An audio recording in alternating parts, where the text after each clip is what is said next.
రాష్ట్రంలో గత కొద్ది రోజుల నుంచి జరుగుతున్న కొన్ని సంఘటనల నేపథ్యంలో గూడా, రాష్ట్రంలో రెడ్ బుక్ పాలన నడుస్తుందని జెప్పేసి వైసీపీ శ్రేణులు అంటే, వైసీపీ శ్రేణులు చేసినటువంటి విమర్శల వల్లే ఇంత సమస్య తలెత్తుతుందని జెప్పేసి ఇటు కూటమి నాయకులంటారు.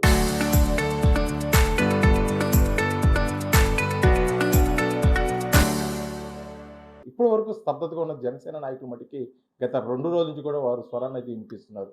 వైసీపీలో గత పాలనలో చేసిన అరాచకాలను కప్పిపుచ్చుకునేందుకే కూటమిపై బురద జల్లే క్రమంలో అయితే ఇటువంటి విమర్శలు చేస్తుంది.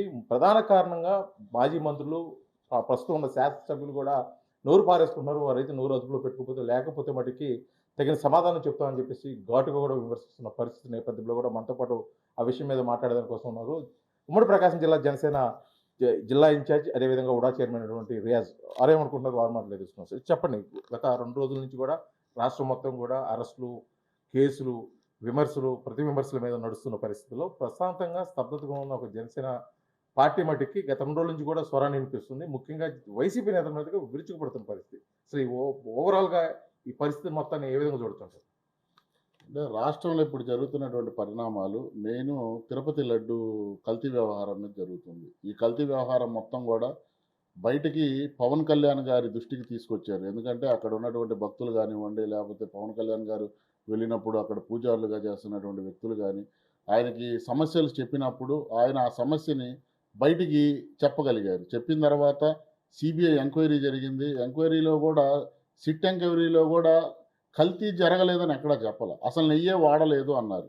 అంటే నెయ్యి కాకుండా రసాయనాలతో తయారు చేసి పామాయిల్‌తో పాటు జంతు కొవ్వులతో తయారు చేసినటువంటి రసాయనాలు వాడి అది నెయ్యిగా ఇచ్చేసి అక్కడ కలిపి అది కల్తీ జరిగిందని చెప్పారు తప్పితే, ఆ నెయ్యి లేదన్నారు కదా! ఇంక కల్తీ ఎక్కడ జరిగిందనేది పూర్తిగా వైసీపీ నాయకులు దాన్ని బయటికి తీసుకొచ్చి ఇటువంటి ఈ కల్తీ వ్యవహారం మొత్తాన్ని డైవర్ట్ పాలిటిక్స్ చేయడానికి వైసీపీ నాయకులందరూ కూడా ఈరోజు నీచమైనటువంటి మాటలు మాట్లాడుతూ, తప్పు చేస్తే అరెస్టులు చేస్తే కులాలకి, మతాలకు అంటగడుతున్నటువంటి వైనం మనందరం కూడా చూస్తున్నాం.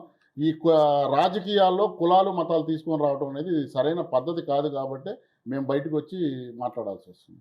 అయితే ఇప్పటి వరకు మీరన్నట్టు తిరుపతి లడ్డూ విషయంలో గాని ఎటువంటి కల్తీ జరగలేదు. దానికి సంబంధించి పూర్తి స్థాయిలో నివేదిక రాలేదు. ఆ నివేదికలో జంతువు కొవ్వు కలిసిందని గాని, లేకపోతే ఇంక వేరే రసాయనాలు కలిసాయని నివేదిక రావాల్సింది. కాకపోతే కూటమి ప్రభుత్వం డైవర్ట్ పాలిటిక్స్ చేస్తూ, అంటే ఇచ్చిన హామీలు నెరవేర్చలేక వైసీపీ మీద బురద జల్లే ప్రయత్నంలో భాగంగానే ఇటువంటి ప్రచారాలు చేస్తున్నారు. అందుకోసం ఫ్లెక్సీలు కూడా పెంచాయని కూడా వాళ్ళు ఆరోపిస్తున్నారు. అది ఆల్రెడీ అక్కడ ఉన్నటువంటి శాంపిల్స్‌ని కొన్ని కేంద్రాలకి టెస్ట్‌కి పంపించారు. ఇది కూడా వచ్చింది. సిబిఐ ఎంక్వైరీలో ఏం తేలింది? నెయ్యి వాడలేదు అని తేలింది. సో ఏమేమి వాడారు ఏంటనేది అన్నీ వస్తున్నాయి కదా! ఇప్పుడు ఒక కంపెనీకి వైసీపీ నాడు ప్రభుత్వంలో ఉన్నటువంటి వైసీపీ కాంట్రాక్ట్ ఇచ్చింది. వాళ్ళకి కనీసం కాంట్రాక్ట్ ఇచ్చేటప్పుడు ఆవులు లేవు. ఆవుల నుంచి వచ్చే పాలు సరఫరా వ్యాపారం లేదు. మరి ఆవులు లేవు, పాలు లేవు, వెన్న లేకుండా నెయ్యి ఎక్కడి నుంచి వాళ్ళు సరఫరా చేశారు? మేము అదే చెప్తున్నాం. పామాయిల్ నుంచి జంతు పదార్థాల దీని నుంచి రసాయనాలు తయారు చేసి అది లడ్డూలో కలిపారు అని మాత్రం మేము చెబుతున్నాం. సో ఈ టెస్ట్ నుంచి అన్నీ వచ్చిన తర్వాత కూడా అన్నీ బయటకు వస్తాయి. అప్పుడు దాకా వైకాపా నాయకులు ఆగాలి. మేము కల్తీ జరగలేదని ఎక్కడా సిట్ చెప్పలా. కల్తీ జరిగింది, నెయ్యే వాడలేదు అన్నారు. నెయ్యి వాడలేదంటే ఇప్పుడు ఒక ఉదాహరణకి వైకాపా నాయకులు ఎట్ట తయారయ్యారంటే, ఒక ఇంట్లో దొంగతనం జరిగితే ఆ దొంగతనం జరిగిందని ఆ ఇంటి ఓనరు పోలీస్ స్టేషన్లో కేసు పెడితే, అయ్యా నా ఇంట్లో ఫలానా 4 గేదెలోనో 4 బర్రెలు ఏదో పోయినాయి అని కేసు పెడితే, అలాగే పోలీసు వాళ్ళు ఎంక్వైరీలో ఏం తెలియదంటే అసలు బర్రెలు గొర్రెలు కాదు, కొంత నగదు పోయిందని చెప్పేసి అంటే అప్పుడు దొంగలు ఏం సమర్థించుకుంటారు? మేము ఎత్తుకుని వెళ్ళింది నగదు కాదు, మేము బర్రెలు కదా తీసుకెళ్ళింది అన్నట్టు చెప్తారు. ఇలాగుంది. వాళ్ళు దొంగలని ఒక పక్క చెబుతుంటే మేము దొంగలం కాదని భుజాలు తమ్ముడుకుంటున్నారు. నెయ్యే వాడలేదు కదా! నెయ్యి వాడలేదని చాలా క్లారిటీగా చెప్పింది సిట్టు. మరి నెయ్యి వాడకుండా మీరేం వాడారో చెప్పండి మరి. నెయ్యి వాడలేదు, కేసు విచారణలో ఉంది. ఇంకా సిట్ నివేదిక పూర్తి స్థాయిలో రావాల్సి ఉంటుంది. ఇందులోనే కూటమి ప్రభుత్వం ముఖ్యంగా అన్ని ప్రాంతాల్లో కూడా కల్తీ నెయ్య ఇది పాపం అని చెప్పేసి ఒక ఫ్లెక్సీలు కూడా వెళ్ళటం, ప్రధానంగా ఇప్పుడు అంబటి రాంబాబు అరెస్టులు కానీ, అదేవిధంగా జోగి రమేష్, ఈ విధంగా ఒకరి మీద అందరి మీద కేసులు పెడుతున్నాయి. ప్రధాన కారణం ఆ ఫ్లెక్సీలు వెళ్ళటం అని ఒక ఆరోపణ కూడా ఉంది. దానికి మీరేమంటారు? మీకు ఒకటే సమాధానం చెబుతున్నానండి. నెయ్యి వాడినప్పుడు ఏం వాడాడో వైకాపా నాయకులు చెప్పాలి. తాడేపల్లిలో కూర్చున్నటువంటి పెద్దలు చెప్పాలి. అదే సకల శాఖ మంత్రిగా గత ప్రభుత్వంలో చేసినటువంటి సజ్జల రామకృష్ణారెడ్డి నిన్న మీడియా ముందుకు కూడా వచ్చి కల్తీ జరగడం సహజమే కదా అన్నాడు. మరి ఆ మాట ఆయన ఎందుకు అన్నాడు? కల్తీ జరగకపోతే మరి నెయ్యి వాడకపోతే ఏం వాడారు లడ్డూలో? అది మాట వాళ్ళు చెప్పాలి కదా. మరి ఈరోజు బయటకు వచ్చి ఫ్లెక్సీలు కట్టారు అని చెప్తున్నారు. మరి గత ప్రభుత్వం ఉన్నప్పుడు మా మీదను చంద్రబాబు నాయుడు గారి మీద రాష్ట్ర వ్యాప్తంగా ఫ్లెక్సీలు కట్టినప్పుడు తెలియదా ఆ బాధ? వాళ్ళకి కట్టారు కదా. మరి ఈరోజే వచ్చింది వాళ్ళు నేర్పినటువంటి పాఠాలే కదా. ఆ రోజు తెలుగుదేశం పార్టీ ఆఫీస్ మీద పడి దౌర్జన్యం చేశారు. మరి ఈరోజు ఇళ్ళ మీదకి అంటే వ్యక్తిగత దాడులు ఎవరైనా ఖండించాలి, మేము ఖండిస్తాం. కానీ మీరు నేర్పినటువంటి పాఠాలు అందరూ చూసి నేర్చుకుంటున్నారు. ఫస్ట్ నోరు అదుపులో పెట్టుకోవాలి. ప్రజాస్వామ్యంలో ఇలాంటి మంచి పద్ధతి కాదు. ఇది వైకాపా వాళ్ళు వాళ్ళ నాయకుడే చెప్పాడు. గతంలో తెలుగుదేశం వారి మీద దాడులు జరిగినప్పుడు ఏం చెప్పాడు? వాళ్ళ నాయకుడిని అంటే వాళ్ళు జీర్ణించుకోలేరు కదా, చిన్న చిన్నవి జరుగుతాయి అబ్బా, చూస్తూ ఉండాలి అన్నారు. ఈరోజు అదే జరిగింది. వాళ్ళు తెలుగుదేశం పార్టీ నాయకుడిని అన్నప్పుడు వాళ్ళు దాడులు చేశారేమో, మరి అదే విధంగా తీసుకోవాలి కదా. యాక్షన్ రియాక్షన్ అనే సిస్టాన్ని ఫాలో అవుతున్నారంటే కుటుంబ నాయకులు. ఇక్కడ రియాక్షన్ కాదండి. రియాక్షన్ అనేది కాదు. మీరు చేసినటువంటి పాపాలని కర్మ ఫలితంలో ఈరోజు అనుభవిస్తున్నారు. భౌతికంగా దాడులు ఎవరైనా ఖండించాల్సిందే. ప్రజాస్వామ్యంలో మేము ఖండిస్తున్నాము. మీరు చేసినటువంటి పాపాలయ్యి మీ పాపాలకి ప్రాయశ్చిత్తంతో ఉండండి. పవన్ కళ్యాణ్ గారి నోటికి వచ్చినట్టు తిడతారు, వాళ్ళ ఇంట్లో పిల్లల్ని, చిన్న పసిపిల్లల్ని తిడతారు. మరి ఆ రోజు ఏమైనా వైకాపా నాయకులు?